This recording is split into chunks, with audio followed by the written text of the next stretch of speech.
Bonjour les enfants, je suis M. Dirioulou, professeur de mathématiques. Alors aujourd'hui nous allons voir le cours sur les triangles rectangles. Alors j'estime que vous savez déjà qu'est-ce que c'est qu'un triangle rectangle, puisqu'en 6e, vous l'avez fait, mais nous allons quand même rappeler cela. Voilà, donc un triangle rectangle par définition, c'est un triangle qui a deux mains. Un angle droit, ça marche, mais ce triangle a une particularité, il y a un côté le plus long, voilà, que nous nommons l'hypoténuse. Bien, alors dans ce cours, nous allons voir deux grands points. Nous allons voir d'abord les deux propriétés de Pythagore. Et dans ce premier grand point, nous allons donner l'utilité de chaque propriété et les différents énoncés, évidemment des exercices d'application. Le grand 2, nous allons voir la trigonométrie, à savoir le cosinus, le sinus et la tangente d'un angle aigu. Je voudrais vous rappeler d'abord quelques propriétés, du moins sur quelques produits remarquables qui nous seront utiles dans ce cours, à savoir A plus B au carré, comme vous le voyez là, A plus B au carré, ça fait A carré plus 2AB plus B carré.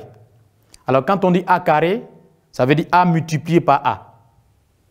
Et ensuite, quand on parle de 2AB, c'est 2 multiplié par A multiplié par B. Nous avons aussi A moins B au carré qui nous donne A carré, comme vous le voyez, moins 2AB plus B carré.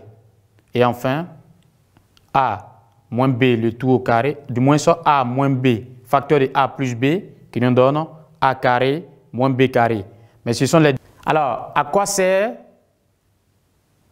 la propriété de Pythagore, que nous appelons des fois la propriété directe? Alors, la propriété directe de Pythagore, on l'utilise évidemment dans un triangle qui est déjà rectangle. Mais elle sert à quoi? Alors, connaissant les longueurs des deux côtés dans un triangle, on utilise cette propriété pour calculer la longueur du troisième côté. Est-ce qu'on m'a suivi?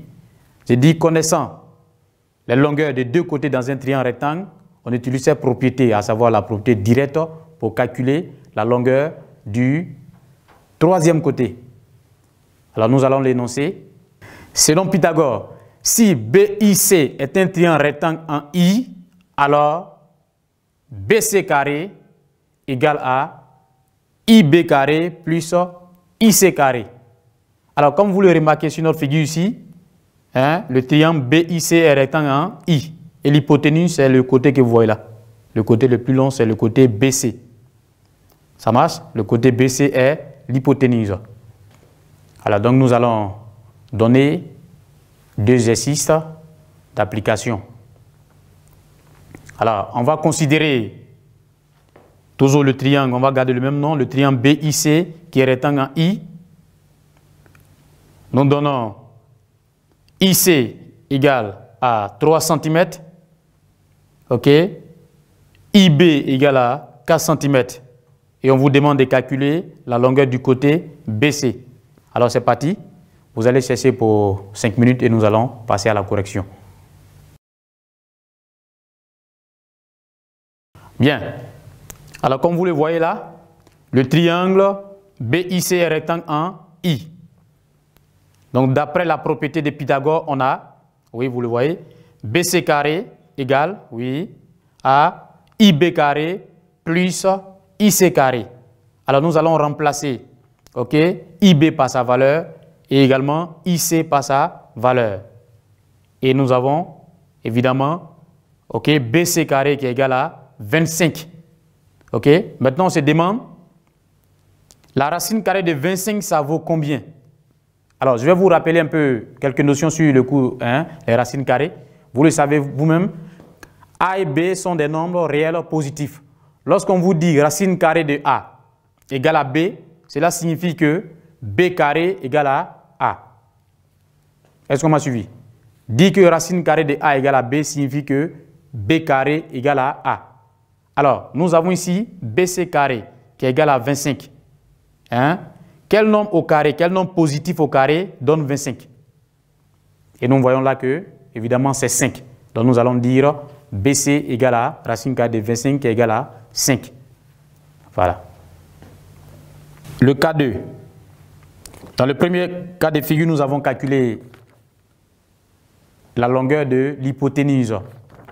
Alors, dans le cas 2, nous allons chercher maintenant à calculer la longueur de l'un des côtés adjacents. Alors, on donne BC égale à 10 et IC égale à 8. J'ai bien dit que le triangle BIC est rectangle en I. Hein? Alors, donc ici, l'hypoténuse est 10. Nous allons calculer IB. Alors, vous allez chercher cela. Nous allons corriger. BIC est un triangle rectangle en I.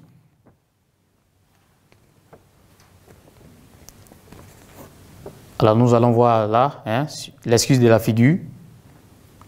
D'après la protéine Pythagore, on a BC carré égale à IB carré plus IC carré. Du moins, nous allons remplacer BC par sa valeur et IC par sa valeur. Et nous réalisons que nous avons BC carré qui est 10 au carré égale à 100 et IC carré qui est 8 au carré égale à 64. Et quand nous faisons la différence, nous avons 100 moins 64, on obtient IB carré égale à 36. Alors, on se demande maintenant, racine carrée de 36, ça fait combien? Tout ce que je vous ai dit, quand on dit racine carrée de A égale à B, cela signifie que B carré égale à A. Alors, on se demande quel nombre au carré donne 36? Quel nombre positif au carré donne 36? Évidemment, c'est 6 au carré qui donne 36. Donc, la racine carrée de 36, c'est 6. Par conséquent, IB égale à 6 cm. C'est terminé pour le grand 1. Nous allons maintenant passer au grand 2. Alors, soyez attentifs. La trigonométrie, le grand 2. En troisième, en général, on aborde la trigonométrie dans un triangle rectangle. Vous allez voir, je ne vais pas faire une extrapolation, mais quand vous allez arriver en seconde C, pour ceux qui vont faire la série scientifique, vous verrez qu'on peut parler de trigonométrie dans un triangle qui n'est pas forcément rectangle. Mais dans notre cas de figure ici, en troisième, hein, on parle de trigonométrie seulement dans les triangles rectangles. Alors nous aurons 3 points. Le premier point, le sinus d'un angle aigu dans un triangle rectangle. Le deuxième point, le cosinus d'un angle aigu, okay, dans un triangle rectangle. Et enfin, la tangente. Ça marche, la tangente d'un angle aigu dans un triangle rectangle. Alors, nous allons maintenant aborder le premier point, sinus d'un angle aigu dans un triangle rectangle. Alors, il faut bien suivre parce que là, ça devient un peu compliqué. Je suis pas en train de vous effrayer, mais il faut bien suivre. Alors, vous voyez là, on va considérer le triangle USB qui est rectangle en U. Le triangle USB qui est rectangle en U. Alors, lorsque nous considérons l'angle des sommets B, à votre avis, quel est le côté qui est opposé à cet angle? Évidemment, c'est le côté US. Le côté qui est opposé à l'angle des sommets B, c'est le côté US. Alors, on va passer à l'angle des sommets S. Quel est le côté qui est opposé, à cet angle-là? Vous le voyez avec moi. C'est le côté UB. Ça marche? Alors, dans un triangle rectangle, le sinus d'un angle est le quotient. Suivez très bien. Il dit dans un triangle rectangle, le sinus d'un angle est le quotient du côté opposé à cet angle par l'hypoténuse. Je reprends. Dans un triangle rectangle, le sinus d'un angle est le quotient du côté opposé à cet angle par l'hypoténuse. Alors, lorsque nous retournons à notre triangle, vous voyez là, le triangle USB, nous allons exprimer le sinus de l'angle des sommets B et enfin exprimer le sinus de l'angle des sommets S. Alors nous remarquons que dans ce triangle USB, le côté opposé à l'angle des sommets B, c'est le côté US. Et l'hypoténuse, vous le suivez là, c'est le côté BS. Par conséquent, le sinus de l'angle B est égal à US sur BS. Ça marche? Je reprends. Le côté opposé à l'angle des sommets B est le côté US. Et l'hypoténuse de ce triangle rectangle-là est le côté du moins BS. Donc, le sinus de l'angle B est égal à US divisé par, ou alors US sur BS. Nous allons également exprimer le sinus de l'angle des sommets S. On va l'exprimer. Alors, nous regardons la figure. Alors, quel est le côté qui est opposé à l'angle de sommet S? Alors, évidemment, comme vous le remarquez, c'est le côté UB.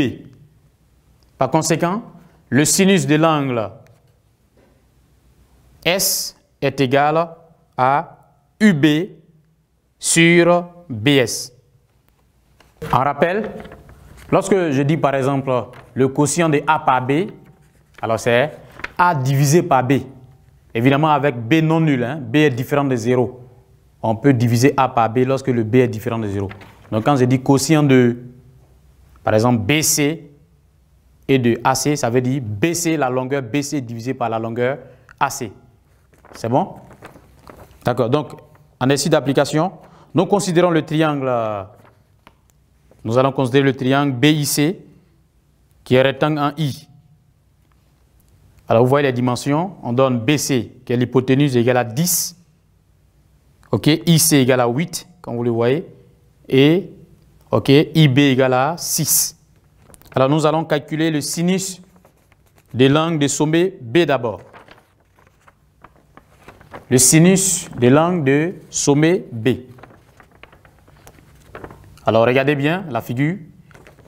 La première des questions que tu dois te poser, quel est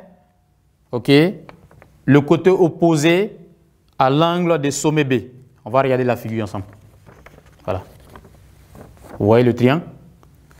Quel est le côté opposé à l'angle de sommet B? On regarde ensemble. On remarque que c'est le côté IC. Évidemment, l'hypoténuse, le côté le plus long, comme vous le voyez, c'est BC. Alors, donc, sinus de B,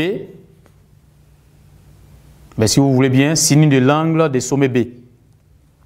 Alors, dans certains cas de figure, vous pouvez voir, on peut désigner un angle par juste une seule lettre, ou alors par 3 points, ou alors 3 lettres. Donc, quand je parle de l'angle des sommets B, c'est l'angle IBC, ou bien l'angle CBI. Ça marche? Bien, donc ici, le sinus de l'angle B est égal à IC sur BC. En remplaçant IC par sa valeur et BC par sa valeur, nous obtenons 8 sur 10.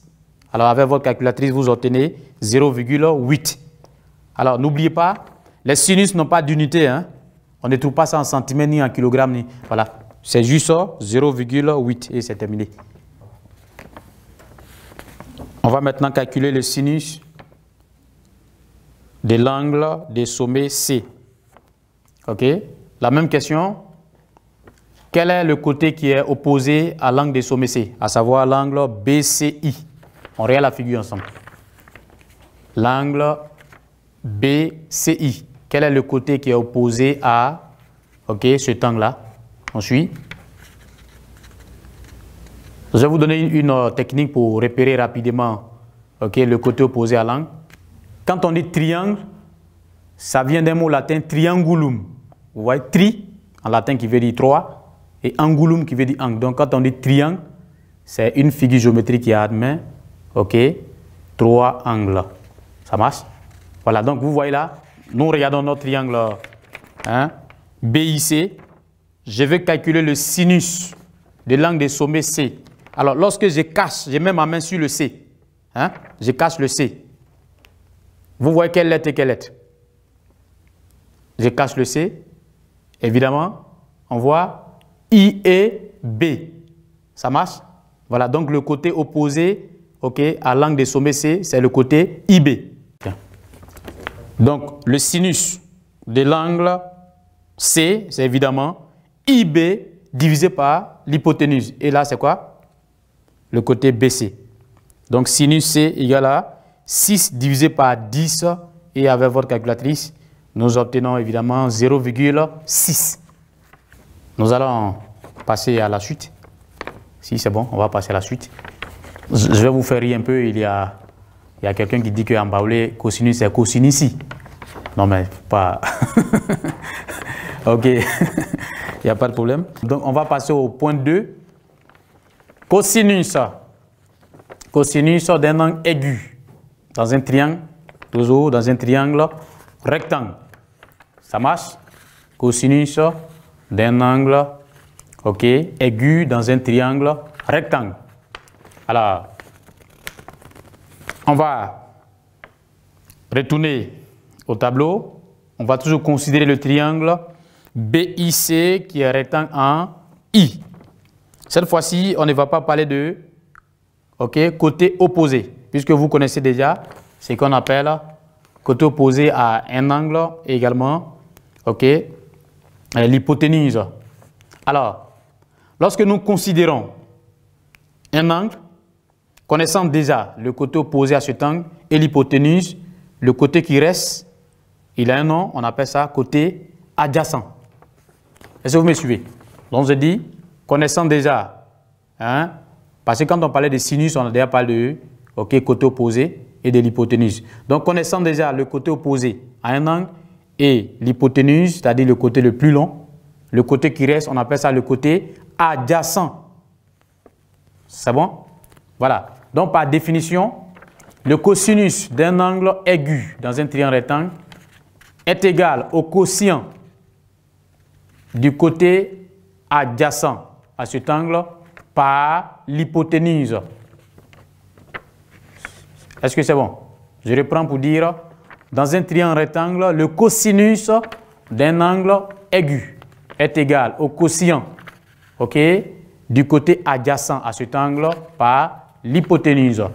Donc, on va appliquer ça dans notre cas de figure, toujours avec le triangle BIC qui est rectangle en I.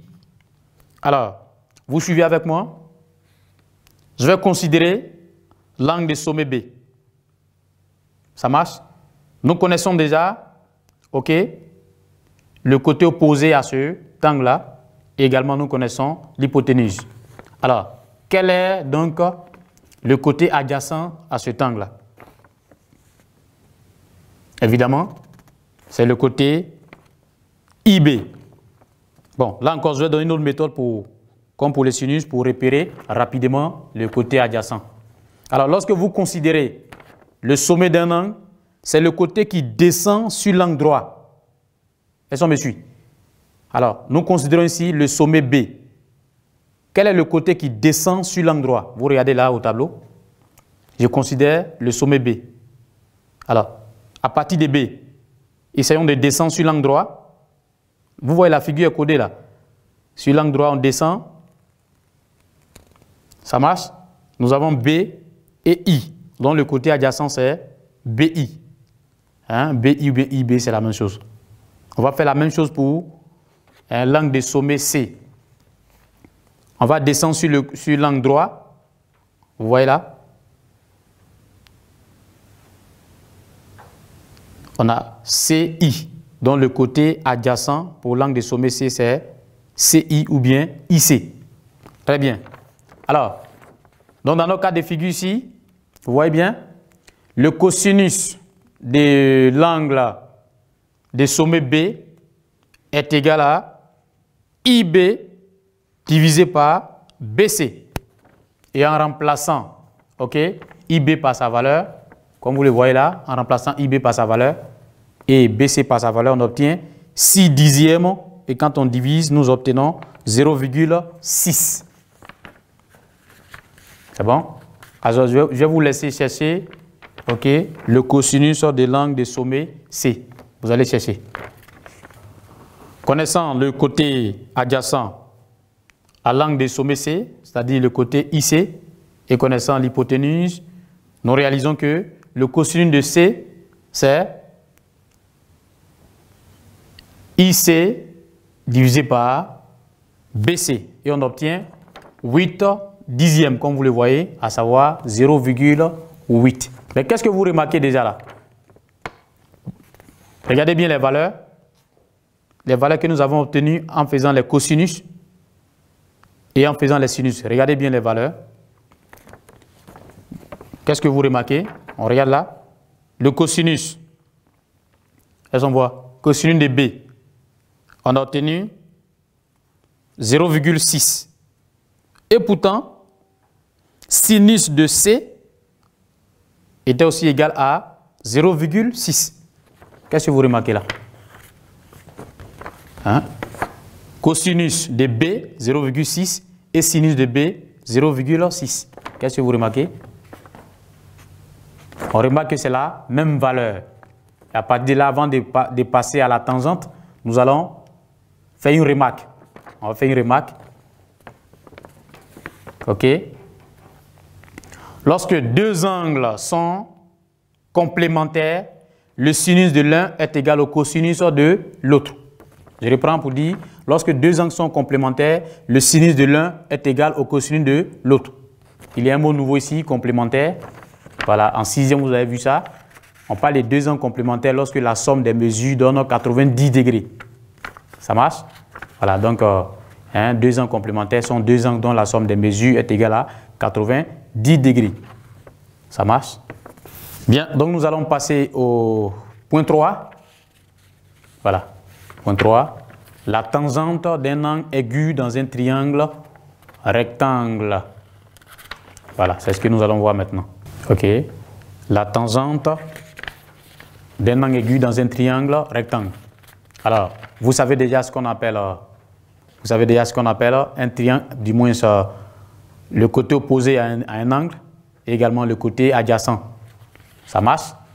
Alors, par définition, la tangente d'un angle aigu dans un triangle rectangle est égale au quotient du côté opposé à cet angle par le côté adjacent. Je reprends.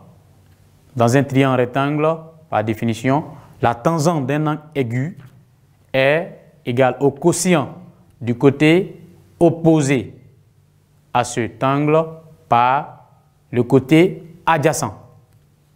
Ça marche?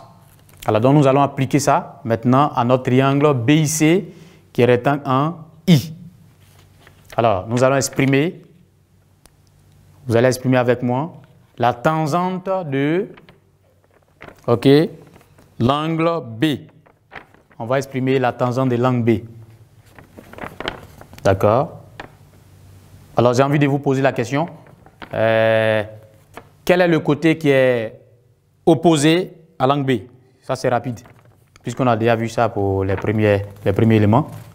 Oui, c'est le côté IC et le côté adjacent, on voit, c'est le côté IB.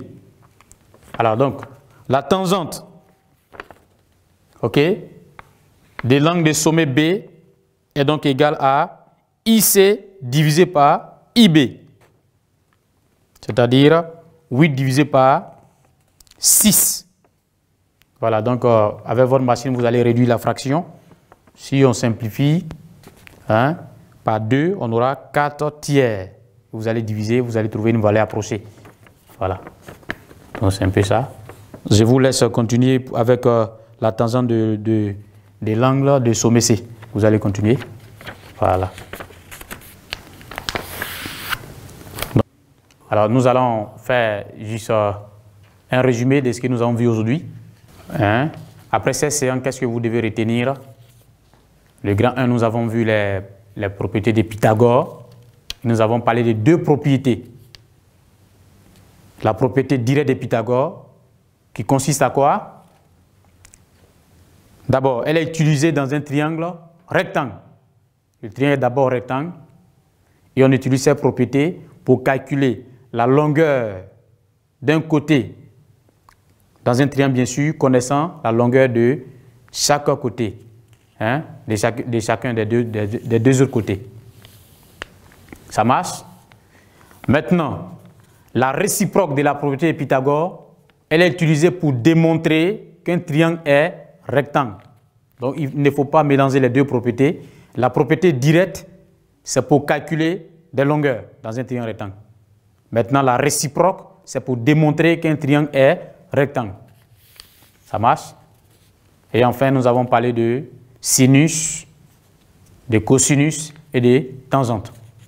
Bien, donc je suis M. Diréoulou, professeur de mathématiques. J'ai été ravi d'être en votre compagnie. Alors, travaillez à la maison, ok? On peut fermer vos écoles, mais on n'a pas fermé vos livres. Il faut travailler sérieusement.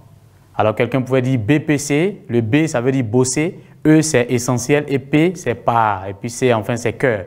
Donc, pour avoir le BPC, il faut bosser l'essentiel par cœur. D'accord? Donc, à bientôt, respectez les mesures des barrières. À bientôt. Merci.